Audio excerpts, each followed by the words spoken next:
اسلام کی سربلندی کے لیے جہاد کرنا، اسلام کے علم کو بلند کرنے کے لیے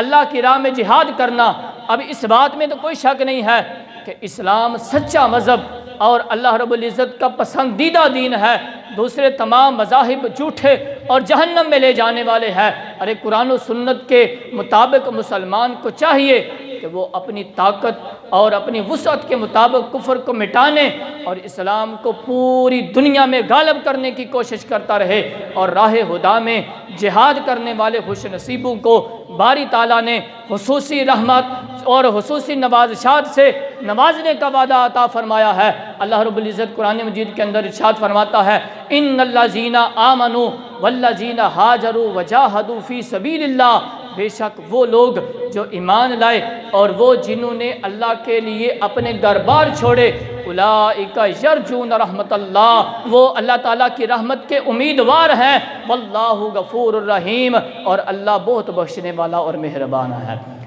تو اللہ رب العزت کی راہ میں جہاد کرنے کی فضیلت یہ ہے کہ جو بندہ اللہ کی رحمت حاصل کرنے کے لیے اللہ کی راہ میں جہاد کرتا ہے تو اللہ رب العزت اس کی بخشش بھی فرما دیتا ہے اور اس پر اپنی جو ہے وہ نوازشات بھی نازل فرما دیتا ہے۔ تو اس وقت اگر ہم امت مسلمہ کی صورتحال دیکھیں تو وہ بڑی پریشان کن ہے کہ فلسطین کے اندر جو ہے وہ مسلمانوں کا قتل عام جاری ہے، مسلمان جو ہے وہ شہید کیے جا رہے ہیں۔ اگرچہ گزشتہ چند دن جو ہے عارضی جنگ بندی رہی، لیکن جو ہے وہ گزشتہ دنوں کے اندر دوبارہ انہوں نے حملے کرنے شروع کر دیے، جن کے نتیجے میں جو ہے وہ ہزاروں کے تعداد میں مسلمان پھر شہید ہو چکے ہیں، اور ان میں اکثر تعداد جو ہے وہ بچوں کی ہے۔ تو ہمارے حکمران جو ہے وہ گہری نیند سو رہے ہیں، ہمارے مسلم حکمرانوں کو پرواہ نہیں ہے۔ ارے یار، ایک تو وہ اسرائیل کا جو وزیر اعظم ہے وہ بڑھ لگاتا ہے کہ آئندہ ہم جو ہے وہ اس سے بڑھ کر حملہ کریں گے، لیکن ہمارے حکمرانوں کی تو کبھی ہمیں آواز نہیں آئی کہ اب اگر فلسطین پہ حملہ کیا گیا، غزہ کے مسلمانوں پہ حملہ کیا تو ہم نے ہمارا جو ہے وہ نام و نشان مٹا دینا ہے۔ اگر ہم اپنے معاشرے کے اندر غور کریں تو ہمارے بھائی جو ہیں وہ فلسطین کے اندر شہید ہو رہے ہیں، بچے مائیں بہنیں شہید ہو رہی ہیں، تو ہم ان کے لیے کتنی آواز بلند کر رہے ہیں،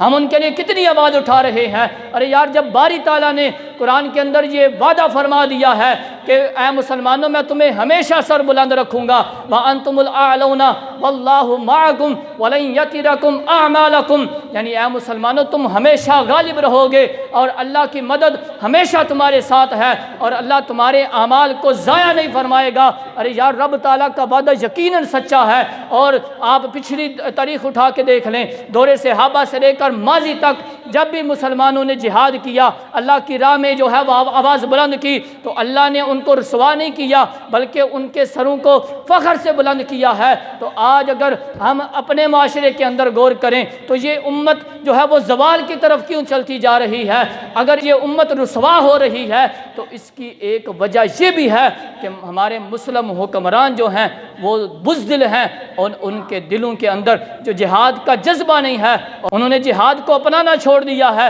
پہلے دور کے اندر دیکھیں، خلفائے راشدین کی تاریخ اٹھا کے دیکھ لیں، ان کے بعد تاریخ اٹھا کے دیکھ لیں، جب بھی کسی نے اسلام کی طرف آنکھ اٹھا کے دیکھا تو خلفائے راشدین نے جو ہے اسی وقت ان کی آنکھیں نوچ لی، ان کی آنکھوں کو جو ہے وہ نیست و نابود کر دیا، ان کا نام و نشان تک مٹا دیا۔ لیکن آج مسلم حکمران کیا کر رہے ہیں؟ گہری نیند سو رہے ہیں، کسی کو کوئی پرواہ نہیں ہے، بھائی کو مرتا ہے تو مر جائے، لیکن یاد رکھو کل قیامت والے دن اللہ کی بارگاہ میں اس کا جواب دینا ہوگا۔ ان کے لیے آج آواز نہیں اٹھائیں گے تو کب اٹھائیں گے؟ تو یاد رکھو، اگر ہم ان کے ساتھ تھوڑا سا بھی تعاون کریں نا تو